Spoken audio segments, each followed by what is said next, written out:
Hi friends, வணக்கம். Welcome to Kidstream kitchen. இன்றைக்கி நம்ம கிச்சனில் சொரக்காய் வச்சு ஒரு பாயாசம் எப்படி செய்கிறதுன்னு தான் நான் உங்களுக்கு இந்த வீடியோவில் செஞ்சு காட்ட போகிறேன். அதுக்கு தேவையான பொருட்கள் எல்லாம் நான் ஆல்ரெடி எடுத்து வச்சுட்டேன். பார்த்திங்கன்னா சொரக்காய், சர்க்கரை, முந்திரி பழம், முந்திரி பருப்பு, அப்புறம் கொஞ்சம் பாதாம், ஏலக்காய், நெய், மில்க் மெய்ட், அப்புறம் ஜவ்வரிசியை வேக வச்சு எடுத்து வச்சுருக்கேன். வாங்க இந்த பாயாசம் எப்படி செய்யலான்றதை பார்த்துடலாம். நான் இன்றைக்கி எங்கள் வீட்டில் ரிலேட்டிவ்ஸ் வந்திருக்கனால பெரிய பாத்திரமாக வச்சுருக்கேன். பார்த்திங்கன்னா அந்த பாத்திரத்தில் கொஞ்சமாக நெய் விட்டுக்கோங்க.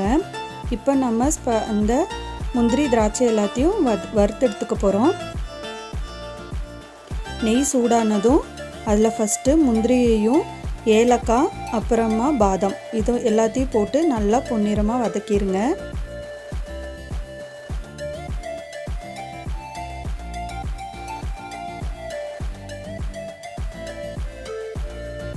இப்போது நல்லா வதக்குனதுக்கப்புறமா நம்ம திராட்சையை சேர்த்து வதக்கிக்கலாம். ஃபஸ்ட்டு இதை நல்லா வதக்கிடுங்க.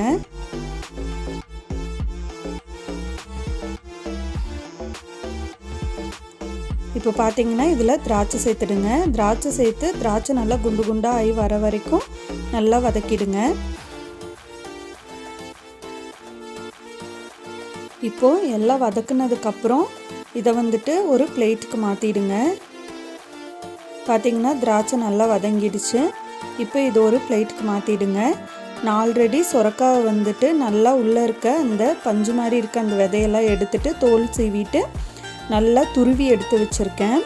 இப்போது கொஞ்சமாக அதில் நெய் ஆல்ரெடி இருக்கும். நம்ம இப்போ இந்த சொரக்காவை அதில் போட்டு நல்லா நெய்யில் வதக்கிக்க போகிறோம்.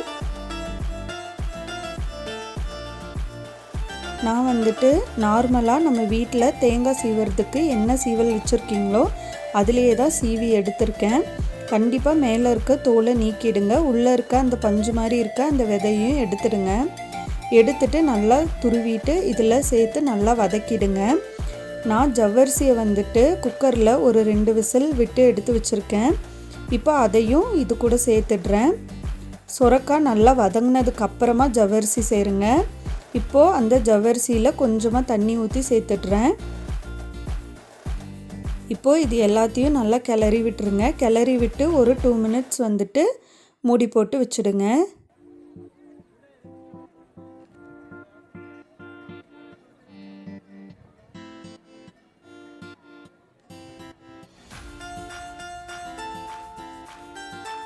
நல்லா ஜவ்வரிசி கலந்து வர மாதிரி கலக்கி விட்டுருங்க.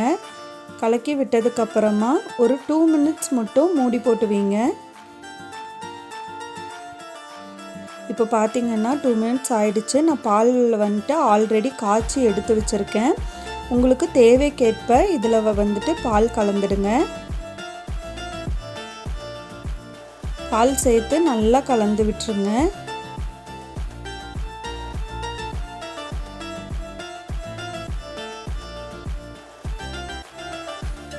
பால் சேர்த்து கலந்ததுக்கப்புறமா நான் உங்களுக்கு இனிப்புக்கு ஏற்ற மாதிரி சர்க்கரை சேர்த்துக்கோங்க. நம்ம இதில் மில்க் மெய்ட் ஆட் பண்ண போகிறோம். அதனால் கொஞ்சமாக சர்க்கரை சேர்த்துக்கிட்டிங்கன்னா போதும். இப்போது இந்த ஸ்டேஜில் மில்க் மெய்ட் ஆட் பண்ணிடுங்க. உங்களுக்கு மில்க் மெய்டுமே தேவைக்கேற்ப ஆட் பண்ணிக்கோங்க. நான் இன்றைக்கி எங்கள் ஃபேமிலியில் ரிலேட்டிவ்ஸ் நிறைய பேர் வந்திருக்கனால பெரிய பாத்திரத்தில் நிறையா செஞ்சுருக்கேன். உங்களுக்கு தேவைன்னா இதுலேயே பாதி குவான்டிட்டி போட்டு உங்களுக்கு தேவையான அளவு செஞ்சுக்கோங்க. இப்போ இது சொரக்காய் பாயாசன்றனால நான் இதில் கொஞ்சமாக க்ரீன் கலர் ஃபுட் கலர் இதில் ஆட் பண்ணுறேன். இது ஃபுல்லி ஆப்ஷனல் தான். உங்களுக்கு தேவைன்னா நீங்கள் ஆட் பண்ணிக்கலாம், இல்லைன்னா இதை வேண்டாம். கொஞ்சமாக ஃபுட் கலர் ஆட் பண்ணிங்கன்னா பார்க்குறக்கு கொஞ்சம் வித்தியாசமான கலரில் பாயாசம் தெரியும். இப்போ நம்ம ஆல்ரெடி வறுத்து எடுத்து வச்சுருக்க முந்திரி பழம், திராட்சை இதில் சேர்த்துடலாம்.